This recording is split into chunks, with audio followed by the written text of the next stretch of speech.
Mwana wa Katonda olunaku lwaleero mbadde ndowooza ku protest vote nga ngamba mu Bayibuli mweri. Protest vote nengisanga mu Bayibuli. Wawe ngisanze. Protest vote mu Bayibuli ngisanze mu kyamateeka mu Deuteronomy 13 okuva ku nnyolo sokotuka ku nnyolo lwokutaano. Waliwo ebigambo ebigamba bwe biti.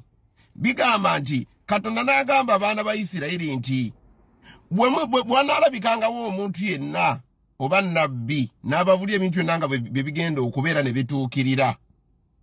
Ne mubanga musanyuse mugamba naye omusajja atukoze bulungi atubulidde ebintu bigenda okuba ebintu ne bituukirira. Naye omuntu y'omwoyo n'amaliriza n'abagamba ekigambo nti musinze Katonda omulala gwe mutaamanya atali Katonda wammwe wa Isirayiri.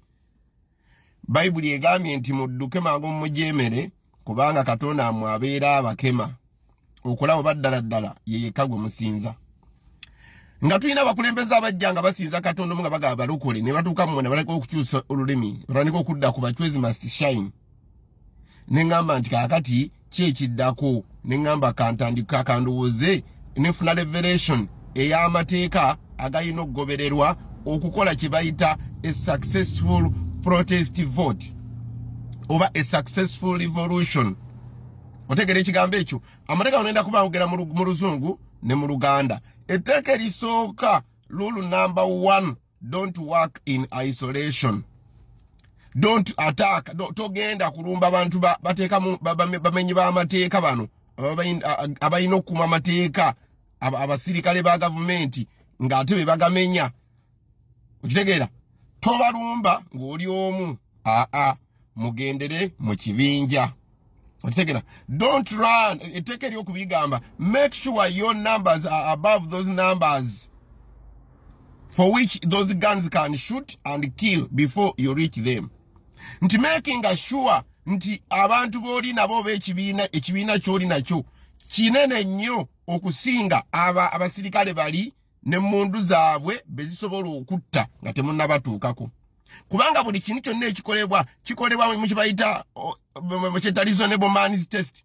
A reasonable man thinks rational and acts quickly. Ti omusirikale ono omutemu ono bamutumye omusirikale omumenyi w'amateeka bamutumye kujja kukulemesa kukola kintu. Abalamu n'agamba ffe tuli bataano. Abatulimba bali 2.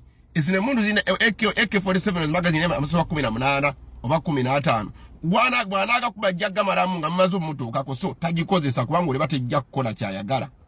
Otegeera. So kakati togenda ng'oli weka gendera mu kibinja ng'ekibinja kisinga abasiboolumba amaanyi ate nga ne boolumba abaana yagala okukozesa ebyokozesa balina bijja baggwako oba tibijja kumalayo paka ng'ate mumujja batuukako nga tibiyina kye bimujja batuukako nga tebibamazeewo ate nga omusamasiga baweddeko ate mubatuukeko kati ne bajja kukusevinga obulamu bwabwe bagaano okukuba esasi ku muntu yenna.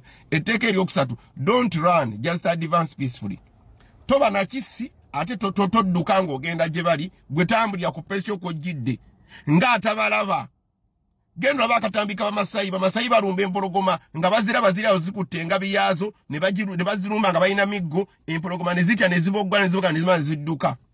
Naawe ky'oba okola advance peacefully and quietly. Gobalage toyina kyogenda batuusaako bulabe toyina kisi kyonna naye gwe oyagala kubalaga wempita ngenda.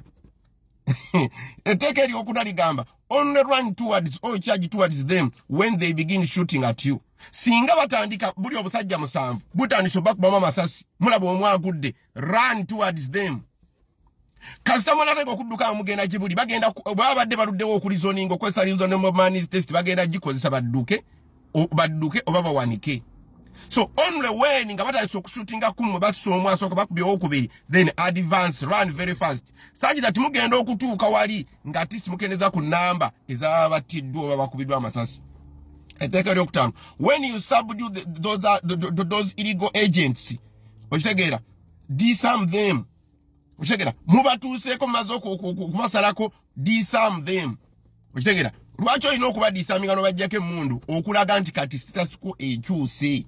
Mubasazeeko ate mubalekedde emmundu basigala bewulira nti bakyalinamu amaanyi. So emmundu eno ye besisi y'amaanyi gaabwe disarm them. Otegedde ekigambo ekyo disarm them. Etteeka erirala ery'omukaaga deform them.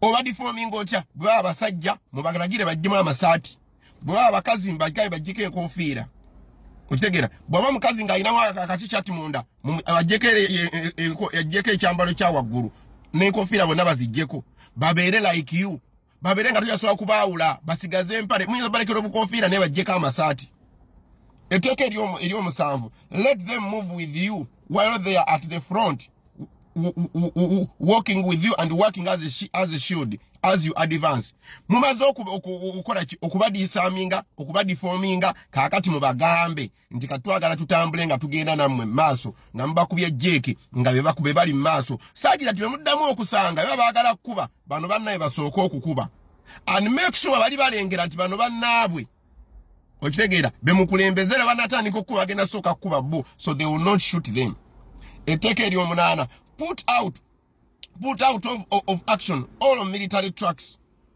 nti bino ebyokulwanyisa badde bakozesa okuba oppressinga n'okubatulugunya put them out of action okitegeera either wamuyinza obivuga nemubiyingiza awantu oba nemubitomeza oba nemukuba mu biwonvu gye byaba bitasobola kuva oba nemubikola kyonna kyemusazeewo okubimekinga nti tebisobola kuddamu kukozesebwa essaawa eyo ddala nga birina okuba nga bitaga oba emipiira mugijjemu gyonna omukka okitegeera bibeere nti awo webiri kati tebisobola kuvaawo mangu otegeera ekigambo ekyo mubijjeeko baatule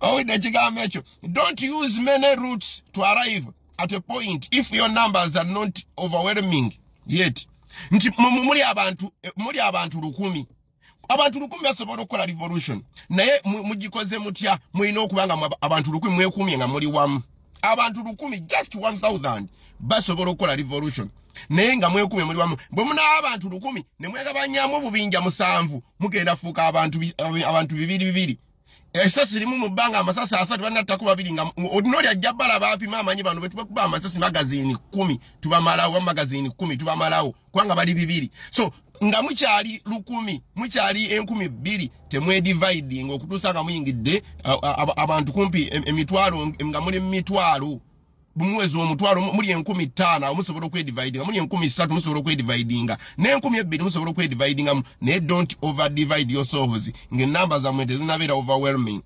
okitegeera ensonga y'e10 move to centers of power bwe muba mumaze okusabudiwinga bano abasindikiddwa okubalemesa amenyi b'amateeka agents b'amenyi b'amateeka mutambule nga mwolekera centers of power okugeza parliament okugeza police station ennene mu kitundu okugeza kyekira kyoyinza okukola okugenda mu bifo nga state house